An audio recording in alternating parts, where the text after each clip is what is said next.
You've been asking for a sewing room tour, so let me take you along inside and I'm going to show you how I store all of my things and keep it nice and organized inside the cottage.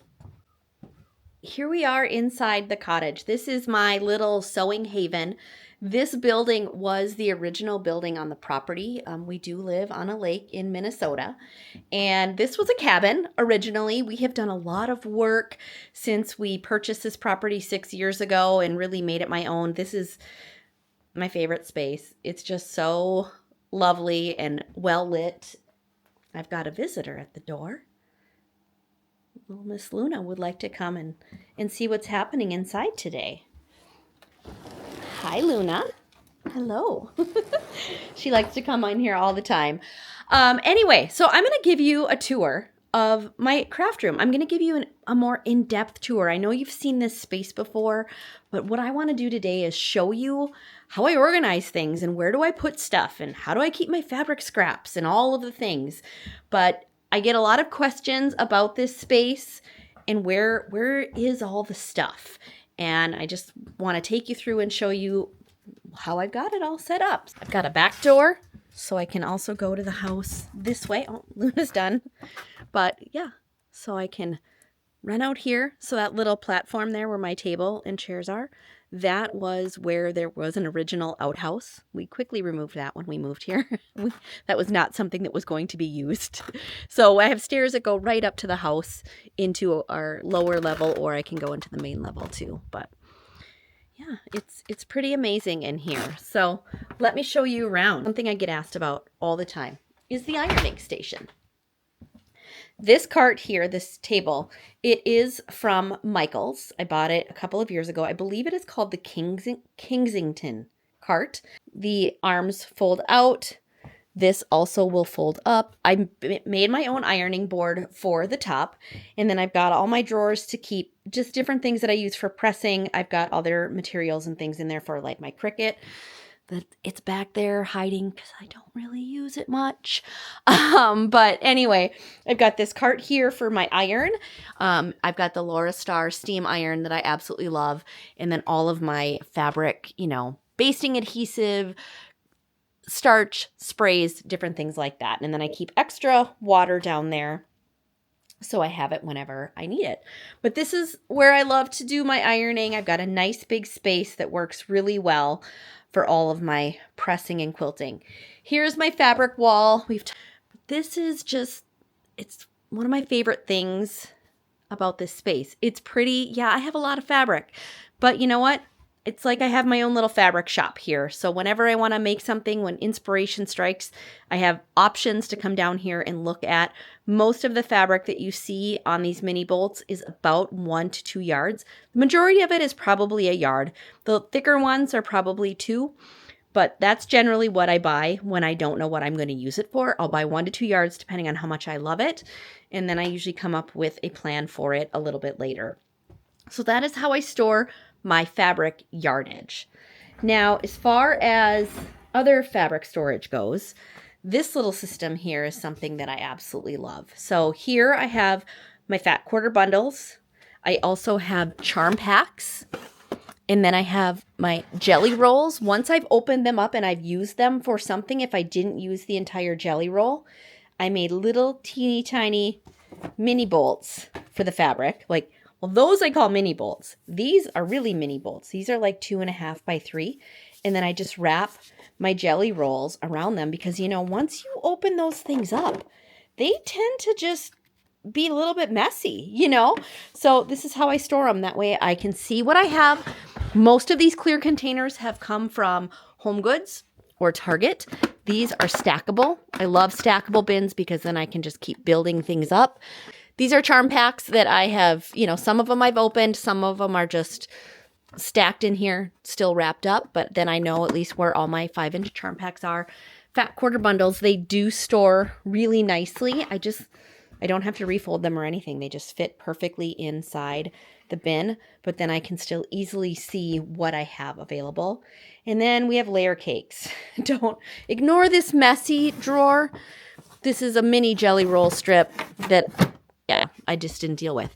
But all of my open layer cakes go in here. That way I can easily look through it. It still lays flat. I like to keep my collections together. It's so much easier for me when I am, working on a project to grab an entire collection, because that's how I like to match up my fabrics. So anyway, that is more about fabric storage. Now, the other thing I get asked about all the time is my fabric scraps. And what does that look like? And how do I store fabric scraps? Well, friends, I've got all these baskets. And this isn't the best system. I'm not going to lie. This is just what I've been doing. Do I ever use these fabric scraps? It's very rare. One of these days, I need to organize better. But I do keep them organized mostly by color. This is mostly orange and yellow, reds and pinks, greens and blues. And then I do sometimes keep them organized by holiday. Like I know this is Halloween, this is Christmas. This is scraps of different pieces of my basic gray grunge and some solids. So that's how I organize them. These carts are awesome, but you can't get them anymore. They came from Walmart many years ago, but I love that the wire baskets all slide out. They've got a hard top on here, and then they're on wheels. But I generally keep them just inside. I don't move them around too often unless I need to use that surface.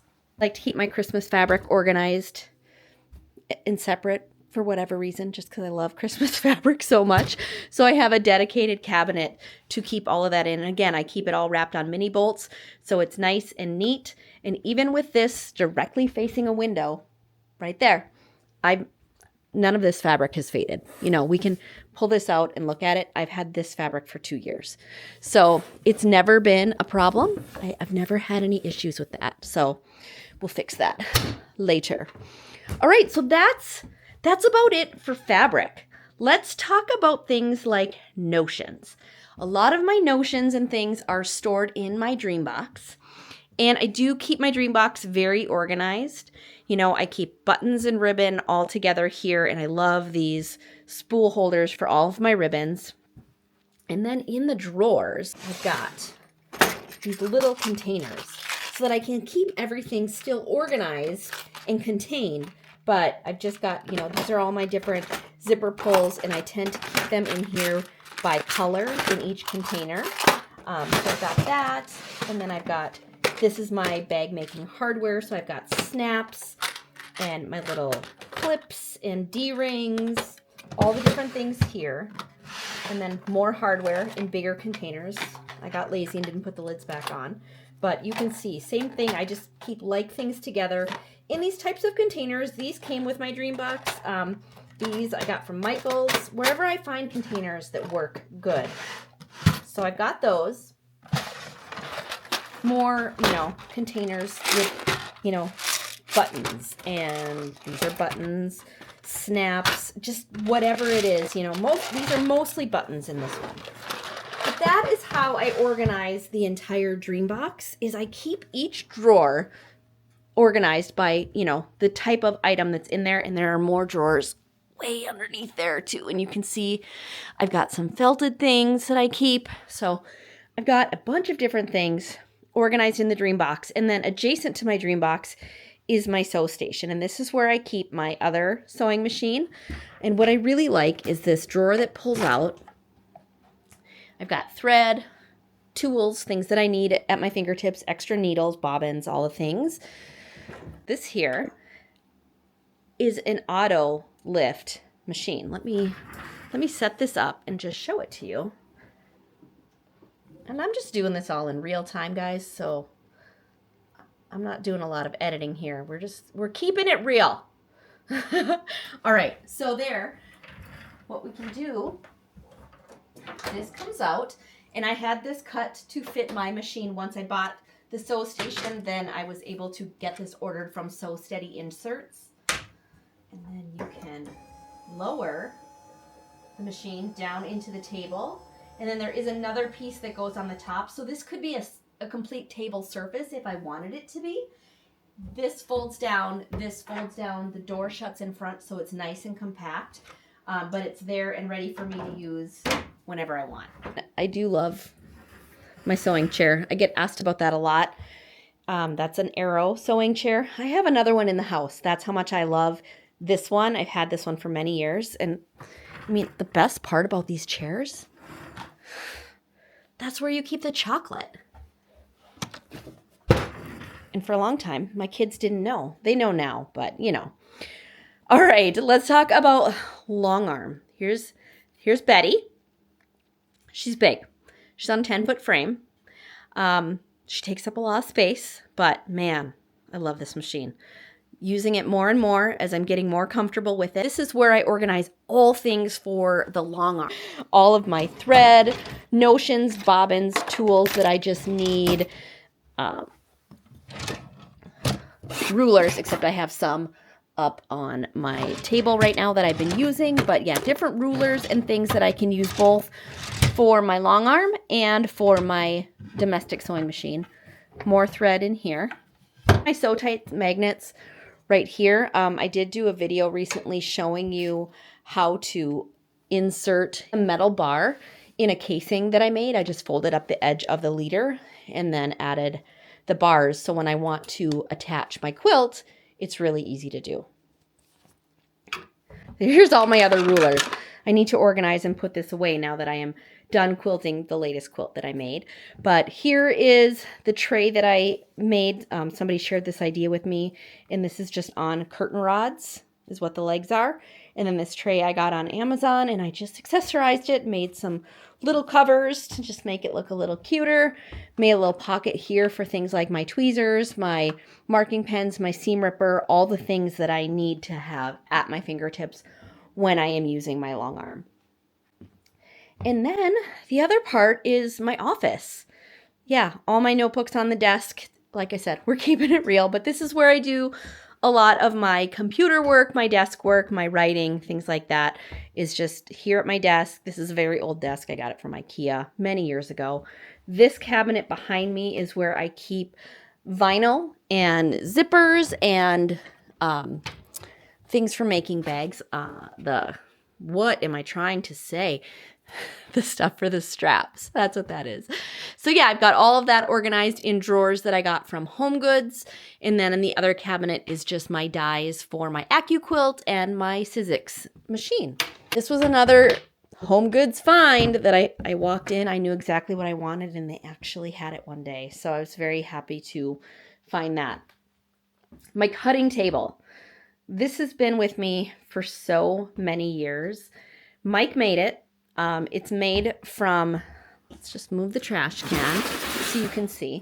It's made from these cubbies, basically. So there's two here, and then there's two on the other end, and there's one on the middle on the underside, and that's what the support is. And then this is just a custom countertop that we had cut to fit, and then Mike recessed my sewing machine into the table for me so that I have a nice flat surface to sew at.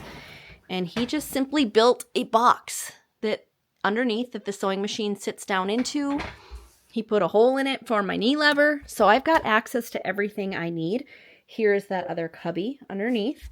And that's just really for center support so the countertop doesn't sag because it is quite heavy. And I use this all of the time. Okay, so I've got my spools of thread. Mike did this for me as well. So this is just a thread spool holder. It's nothing fancy, but he put it on drawer glides that you would put in your kitchen. So it slides in and out and it does lock into place. So it's easy to get at all my thread whenever I need it. It's, right here. I can see what I need very easily. Is the sewing table. I did get this pegboard system from Michael's. I don't know if it's in stock, but any pegboard system will work. I do like this one because it's metal, so I can stick magnets to it as well. So if I needed to clip anything here, sometimes I'll keep my needle minders on there, some cute little buttons, things like that. This is kind of my closet. Yes, it's Keith Urban. But this is where I keep kind of backstock things, excess felt, fabric, all the things, my interfacing, just stuff. This is just where I keep the stuff. The printers, the serger that I haven't used in years ever since I've stopped making products to sell, which was many years ago now. But in this cabinet here is where I keep all things for the printers. So just my different papers that I print on, my stick and stitch, sticker material, ink. We've got all that in here. And then excess webbing, fusible interfacings. Oh, more vinyl that I forgot I had. Projects I've never finished. Yeah, we won't talk about that today. So anyway, this is it for the back room.